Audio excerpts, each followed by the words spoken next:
up to 2,000 people. Sims says if the Canucks make it to the third round, he plans on opening space at the P&E to fit 6,000 people.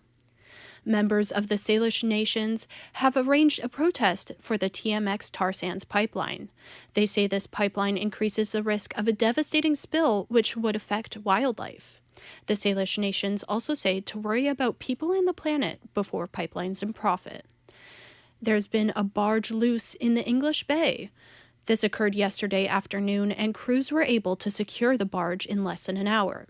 Michelle Imbeau, a spokeswoman for the barge company, says that there were no injuries. After reports of record-breaking temperatures, heat emergency response programs have been adopted by local organizations. Our reporter Sophie Hansen explores what a local group is doing to prepare for another hot summer. The City of Vancouver has implemented specific outreach programs to assist those most vulnerable during the high temperatures. Evan Reeks, vice president of the Heart Tattoo Society, says the heat preparation starts within the community. Getting people comfortable with, what to do when it's really hot, how to help out your neighbors. I find it really common that people are willing to go a little bit out of their way in those times of crisis to make sure that their neighbors and their community members are, just as comfortable as they are. Reek says that the large sense of community on the downtown east side ensures that people are well taken care of. Sophie Hansen, BCIT's The Crow. The president of UBC has now addressed the Palestine-Israel encampment. Benoit Antoine Bacon, the president, says that UBC welcomes a respectful discussion on this topic. Bacon also says that UBC values the right to peacefully protest. Pro-Palestine protesters want UBC to stop supporting Israeli companies. They say that UBC is supporting the oppression and genocide of Palestinians. And over in D.C., the Washington police have cleared a pro-Palestinian encampment. 33 students were arrested at the George Washington University due to the threat of public safety. One student was charged with the assault of a police officer. The camp was cleared in the early morning when protesters went to the head of the university's home.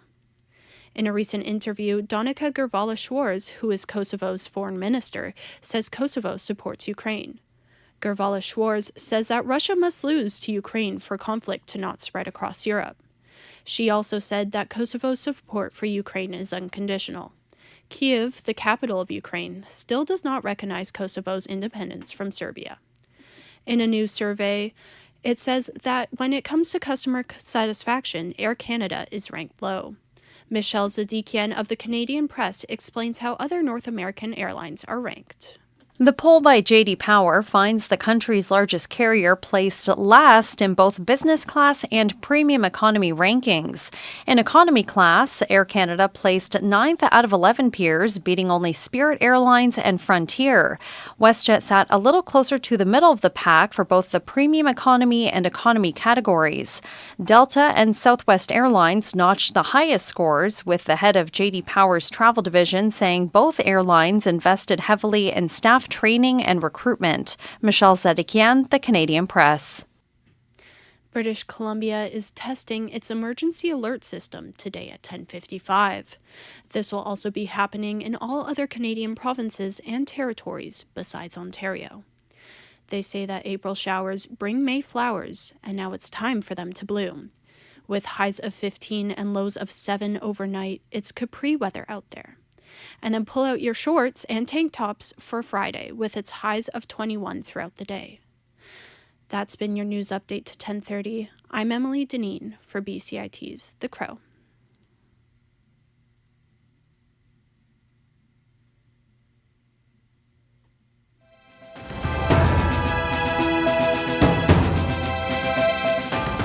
Stay tuned for more on BCIT's 1680 The Crow.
This is sports on 1680 The Crow.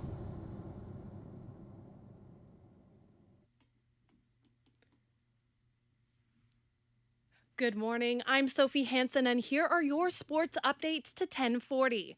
The Vancouver Canucks are back in town to host the Edmonton Oilers for Game 1 of their second series in the NHL playoffs. The Canucks knocked out Nashville after 6 games, paving the way to an all-Canadian clash against the Oilers, who put away the LA Kings in 5 games. Tonight's game will mark the first playoff game between Edmonton and Vancouver since 1992, when the Oilers bested the Canucks in 6-game sets. The Canucks coach Rick Tocchet says the team is ready, but worries that the Oilers' power play could be a challenge. Their attack mentality is as good as in the league. They once they sniff something, it's there. Backdoor play, slot play, Bouchard one-timer. That could happen in one play, so you have to be ready for it. You got to pick your poison and give them one of hopefully the least dangerous play. So far, the Vancouver Canucks have swept the regular season series 4 games to none. And in more hockey, Vancouver Mayor Ken Sim announced that the city will host viewing parties at Oak Meadows Park starting this Sunday for the Canucks Round 2 playoff series. The park can hold around 2,000 people and is located in South Cambie neighborhood, just a 15-minute drive away from Rogers Arena. Sim says there will be a cautious approach to potential Stanley Cup celebrations. Ian Tostenson, the CEO of the BC Restaurant and Food Service Association, says viewing parties for away games offer people a more controlled environment rather than inviting large crowds downtown, as we saw in 2011. Big events like FIFA and big concerts and stuff, we're able to do that really well. I just worry that if we just kind of recklessly sort of go, let's throw some TVs up and invite 20,000 people on Georgia Street again. I just predict there's going to be trouble somewhere. As the playoffs continue, Sim said the city would also look at the Pacific National Exhibition as a venue to allow up to 6,000 fans to gather.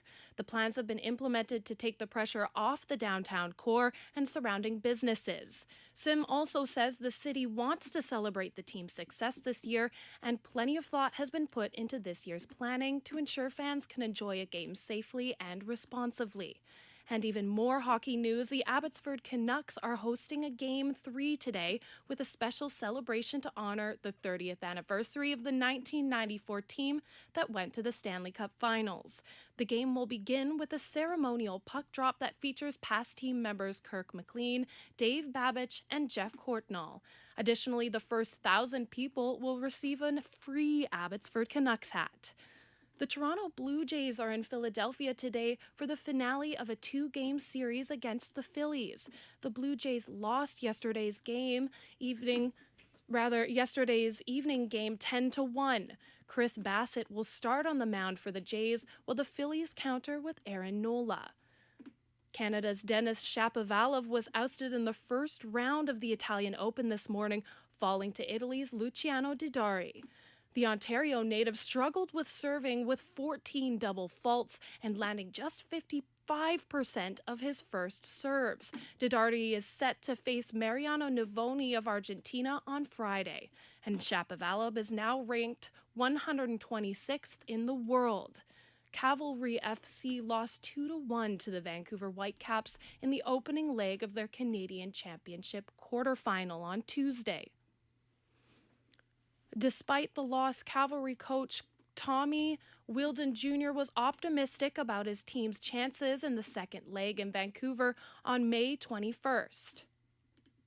Yeah, well, it's half time, isn't it? And reality is we got to score 2 goals at their place, and we've done that before. So it's nothing to fear and everything to gain. They're a terrific side. I'm not trying to take anything away from Whitecaps. I'm just trying to actually give belief to our lads that the way we played second half, we matched them on a lot of occasions. The highly anticipated Paris Olympics is only a few months away, and the excitement is building in the southern French city of Marseille, where a ship carrying the Olympic torch arrived from Greece for the welcoming ceremony. Olympic organizers have promised a fantastic summer celebration in the city. That has been your sports updates to 1040. I'm Sophie Hansen, and you're listening to BCIT's The Crow. Stay tuned for more on BCIT's 1680 The Crow.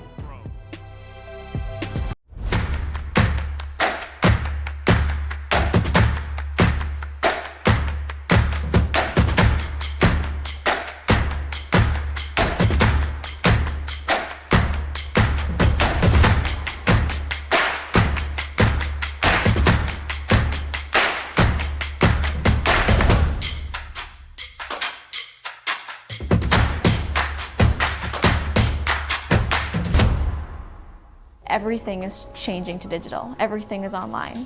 People aren't just waiting for the 6 o'clock news anymore. People want their news right now. They want to be able to go onto their smartphone, onto the internet, and see the news that they want to see.